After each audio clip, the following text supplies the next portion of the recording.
बच्चों सत श्री अकाल। स्वागत है थोड़ा सब एक बार फिर सिक्ख्या है पंजाब ते।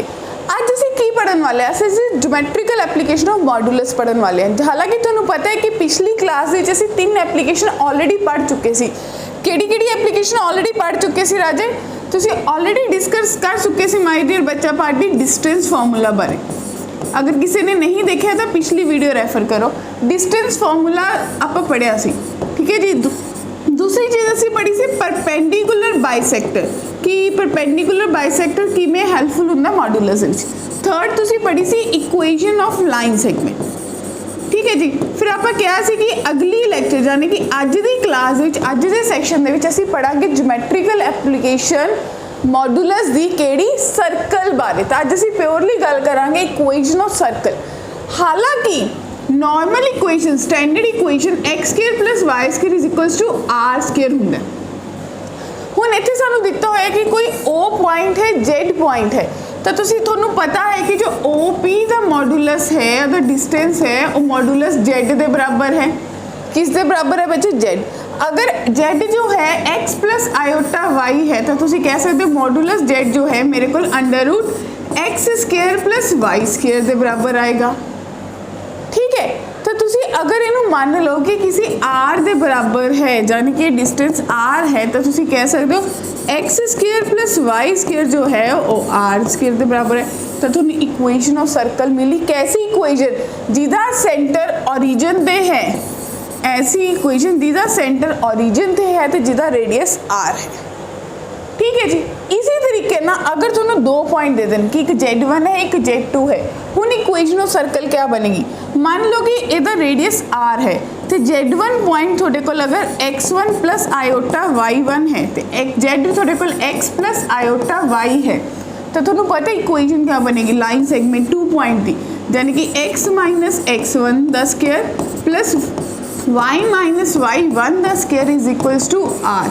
तो तुसी कह सकते हो कि x minus x1 the square plus y minus y1 the square जो है वो किसके बराबर होएगा? R square. एक ऐसा सर्कल हो गया जिसका रेडियस कितने है जी? सेंटर कितने है? x1 प्लस आयोटा y1 ते, तो जिसका रेडियस कितना है? आर। क्लियर है? तो तुहानू क्लीयरली विजिबल हो गया कि जो भी किसी चीज़ का मॉडुलस, तो तुसी इनू क्लीयरली लिख सकते हो कि modulus of Z minus Z1 का मॉडुलस अगर किसी कांस्टेंट आर के बराबर है यानी कि किसी कॉम्प्लैक्स नंबर का मॉडुलस किसी कांस्टेंट के बराबर आ जाए तो अपने आप दे विच क्या रिप्रजेंट करता है? सर्कल। क्लीयर है? हुण देखांगे इनू प्रश्न दे विच इनू क्वेश्चन दे विच किवें यूज़ किया जाता है। तो तुहानू दिता होया कि एक मॉडुलस है जेड माइनस 2 प्लस 3 आयोटा, ठीक है जी, ये 1 के बराबर है। तो तुहानू पता चलिया कि एग्जैक्टली क्या दे रहे हैं बच्चों? ये तुहानू दे रहा है कि मेरा जो सेंटर है वो 2 प्लस 3 आयोटा ते है तो जो मेरा रेडियस है वो 1 ते है। हुण तुसीं इहदा दसना कि ग्रेटेस्ट मतलब मैक्सीमम तो मिनीमम डिस्टेंस जेड कित्थे होएगा? सब तो ज़्यादा वैल्यू जेड दी ते सब तो घट वैल्यू जेड दी कित्थे बनेगी? कि असी सोच सकते? हाँ जी, कि असी सोच सकते? बिल्कुल सोच सकते। की सोच सकते बच्चे? कि तुसी डिस्टेंस कट सकते हो कि तुसी कह सकते हो कि थोड़े कोल एक पॉइंट है जिसका सेंटर 2 प्लस 3 आयोटा है, ठीक है। तुसी कितों सर्कल ड्रॉ किया जिसका रेडियस 1 है, तो कुछ इदा का सर्कल बनेगा बच्चों। हुण तुसी ये कर सकते हो कि अगर सेंटर यानी कि सेंटर तो जो मेरा डिस्टेंस होएगा ये वाला 3 है और ये वाला डिस्टेंस 2 है। क्लियर है? तो ਇਹਦਾ जो रेडियस है वो मेरे को 1 के बराबर है। राइट माय डियर बच्चा पार्टी? तो तुसी कह सकते हो ओ तो लेके इस पॉइंट P का जो डिस्टेंस है वो कितना आ जाएगा? 4 प्लस 9 13, ये रूट 13 के बराबर आ जाएगा। और फर्दर ਇਹਦਾ जो रेडियस है ये वाला डिस्टेंस ये तुहानू 1 दिता होया तो तुसी कह सकते हो कि ਇਹਦਾ ग्रेटेस्ट इस पॉइंट का ग्रेटेस्ट लीस्ट मॉडुलस जेड कितना होएगा? तो मैक्सिमम कितना हो जाएगा? रूट 13 प्लस 1 तो मिनिमम माय डियर स्टूडेंट्स कितना हो जाएगा? Root 13 minus 1। क्या क्वेश्चन क्लियर होया? क्योंकि मैक्सीमाइज या मिनीमाइज तुसी करना किनू है? तुसी मैक्सीमाइज या मिनीमम बेसिकली जेड मोड नू करना है। तो तुसी कह सकते हो Z mode maximum Z mode minimum किस दे बराबर हो जाएगा? हुण देखते हैं अगला क्वेश्चन ਤੁਹਾਨੂੰ कह रहे ये सेम क्वेश्चन अगर देखोगे तो ट्राइंगल इनइक्वालिटी विच कीता सी। अगर थोड़े क्वेश्चन का आंसर भी याद होएगा जिन्होंने पिछली वीडियो देखी सी तो बच्चे का आंसर 2 आएगा। हुण असीं देखांगे कि इहनूं सर्कल के कंसैप्ट नाल किवें यूज़ कर सकते। तो बच्चे जो सर्कल का कंसैप्ट करोगे तुहानूं कि Z1 मॉडुलस 12 है, यानी कि एक सर्कल है बड़ा जा Z1 जिसका रेडियस 12 है। तो तुसीं कह सकते हो आ रेडियस 12 के बराबर दिता होया। हुण further Z2 minus common 3 + 4 iota आया, इहदा मॉडुलस 5 है, यानी कि 3 ते 4 इत्थे कोई पॉइंट है 3 + 4 आयोटा जिसका रेडियस इस पॉइंट तो जो कोई सर्कल ड्रॉ किया, कोई इदा सर्कल ड्रॉ किया होएगा जिसका ये डिस्टेंस 4 है, ये डिस्टेंस 3 है, आ वाला डिस्टेंस कुछ नहीं कट सकते हो। कितना आया जी बच्चों 5 आया। ठीक है जी, कितना डिस्टेंस आएगा 5। तो कि डायग्राम सही बनी है? बिल्कुल भी सर्कल बिल्कुल सही नहीं बनया, क्योंकि सर्कल जो है अकॉर्डिंग टू द पॉइंट थोड़ा सेंट और रीजन चो पास हो रहा।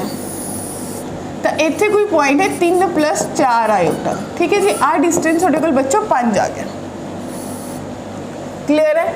हुण तुसीं देख सकते हो क्वेश्चन ने पूछा minimum value Z1 minus Z2 modulus.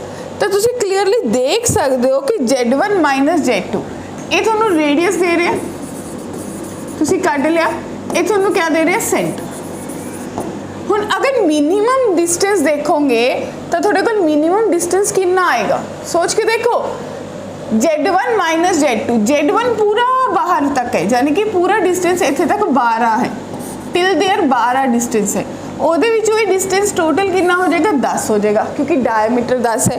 तो तुसी कह सकते हो कि जो टोटल अगर ये O है, ये पॉइंट B है और ये पॉइंट A है, तो OB जो है वो 12 है, OA थोड़े को 2 × 5 10 हो गया।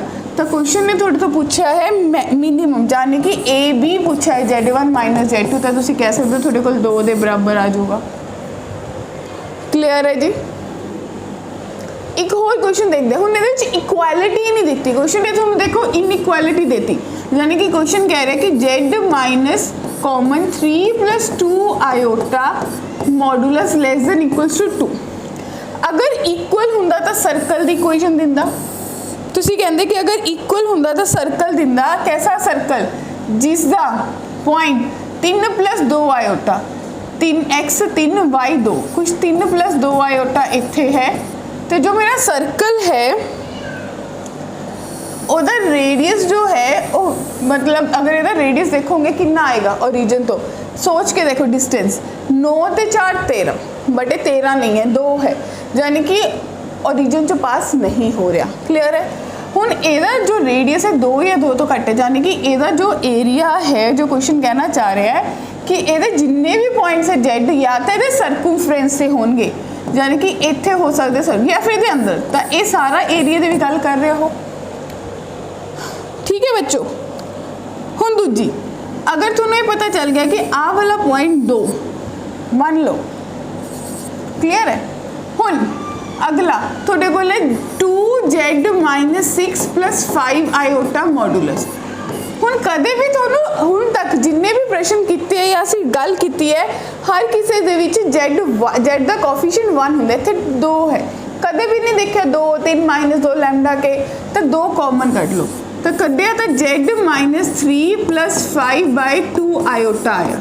कि तुसीं इहनूं बना सकते हो कि 2 बाहर Z माइनस कॉमन 3 - 5/2 आयोटा, यानी कि 3 - 5 5/2, तो कुछ पॉइंट इत्थे बनेगा 3 ते जाएगा और ये डिस्टेंस 5/2 होएगा। हुण क्वेश्चन कह रहे हैं कि मिनिमम वैल्यू, एक क्वेश्चन कहने का मतलब क्या है मिनिमम, क्वेश्चन का मतलब है मिनिमम डिस्टेंस, यानी कि इस जो दिखता होया थोड़े कोल सर्कल है उहदा सब तो घट डिस्टेंस, सब तो नेड़े पॉइंट केड़ा है, तो क्लीयरली विजिबल है कि M तो सब तो नेड़े पॉइंट P है, P is nearer to M। तो तुसी कह सकते हो कि कितना डिस्टेंस है 5/2, तो 2 × 5/2, तो थोड़े कोल डिस्टेंस 5 आ जाएगा मिनिमम। तो बच्चों गल क्लियर हुई कि क्वेश्चन कहना कि चाह रहा है, क्वेश्चन थोड़ा तो एक्सपेक्ट क्या कर रहा है, मतलब एक ऐसा क्वेश्चन है जिससे सिर्फ थॉट प्रोसेस चलेगा, कोई कैलकुलेशन नहीं है। ਤੁਹਾਨੂੰ ਇੱਕ ਸਰਕਲ ਦਿੱਤਾ, ਤੁਸੀਂ ਬਿਲਕੁਲ ਬਣਾਇਆ। ਉਸ ਸਰਕਲ ਤੋਂ ਜਿਹੜਾ ਨਵਾਂ ਸਰਕਲ ਹੈ ਤੁਸੀਂ ਦੇਖਿਆ ਕਿ ਇਸ ਗਿਵਨ ਕੰਪਲੈਕਸ ਨੰਬਰ ਤੋਂ ਜੋ ਸਰਕਲ ਬਣਾਇਆ ਹੈ ਉਹਦਾ ਕਿਹੜਾ ਪੁਆਇੰਟ ਸਭ ਤੋਂ ਨੇੜੇ ਹੋਏਗਾ ਇਸ ਦਿੱਤੇ ਹੋਏ ਪੁਆਇੰਟ ਤੋਂ। ਤਾਂ ਤੁਹਾਨੂੰ ਪਤਾ ਚੱਲਿਆ ਕਿ ਉਹ ਪੁਆਇੰਟ ਕਿਹੜਾ ਹੈ, P ਹੋਏਗਾ। ਉਹ ਕਿੰਨੇ ਡਿਸਟੈਂਸ ਤੇ ਹੈ, 5/2 ਦੇ। ਤਾਂ ਤੁਸੀਂ ਕਹਿ ਸਕਦੇ ਹੋ 2 ਗੁਣਾ 5/2 ਜਾने कि मिनिमम डिस्टेंस मिनिमम वैल्यू ਉਹਦੀ ਕਿੰਨੀ ਆਏਗੀ, 5। ਠੀਕ ਹੈ ਜੀ। ਸੋ ਮਾਈ ਡੀਅਰ ਸਟੂਡੈਂਟਸ, ਇਹ ਅਸੀਂ ਗੱਲ ਕੀਤੀ, ਅਸੀਂ ਸਾਰੀਆਂ ਐਪਲੀਕੇਸ਼ਨ ਜਿਓਮੈਟ੍ਰੀਕਲ ਐਪਲੀਕੇਸ਼ਨ ਮੋਡੂਲਸ ਦੀਆਂ ਕਵਰ ਕੀਤੀਆਂ। ਅਗਲੇ ਵੀਡੀਓ ਲੈਕਚਰ ਦੇ ਵਿੱਚ ਅਸੀਂ ਆਰਗੂਮੈਂਟ ਦੀ ਜਿਓਮੈਟ੍ਰੀਕਲ ਐਪਲੀਕੇਸ਼ਨਸ ਬਾਰੇ ਗੱਲ ਕਰਾਂਗੇ। ਫਿਰ ਮਿਲਾਂਗੇ ਅਗਲੇ ਸੈਸ਼ਨ ਦੇ ਜਿਓਮੈਟ੍ਰੀਕਲ ਐਪਲੀਕੇਸ਼ਨ ਦੇ ਵਿੱਚ ਬਾਰੇ ਗੱਲ ਕਰਨ ਲਈ। ਬਟ ਜਿਨ੍ਹਾਂ ਨੇ ਹਾਲੇ ਤੱਕ ਲਾਈਕ ਸ਼ੇਅਰ ਸਬਸਕ੍ਰਾਈਬ ਨਹੀਂ ਕੀਤਾ, ਫਟਾਫਟ ਲਾਈਕ ਕਰ ਦਿਓ, ਸ਼ੇਅਰ ਕਰ ਦਿਓ, ਸਬਸਕ੍ਰਾਈਬ ਕਰ ਦਿਓ ਤਾਂ ਕਿ ਮੈਕਸਿਮਮ ਲੋਕਾਂ ਤੱਕ ਇਹ ਸਾਰਾ ਕੰਟੈਂਟ, ਇਹ ਸਾਰੀ ਇਨਫੋਰਮੇਸ਼ਨ ਪਹੁੰਚ ਪਾਏ ਜੋ ਤੁਹਾਡੇ ਤੱਕ ਪਹੁੰਚ ਪਾ ਰਹੀ ਹੈ, ਕਿਉਂਕਿ ਇਹ ਕਿਤੇ ਵੀ ਅਵੇਲੇਬਲ ਨਹੀਂ ਹੈ, ਜੋ ਕਿ ਸਿਰਫ ਤੁਹਾਡੀ ਤੋਂ ਤੁਹਾਡੀ ਭਾਸ਼ਾ ਪੰਜਾਬੀ ਵਿੱਚ ਹੈ। ਠੀਕ ਹੈ ਜੀ, ਫਿਰ ਮਿਲਾਂਗੇ ਅਗਲੀ ਕਲਾਸ ਦੇ ਵਿੱਚ।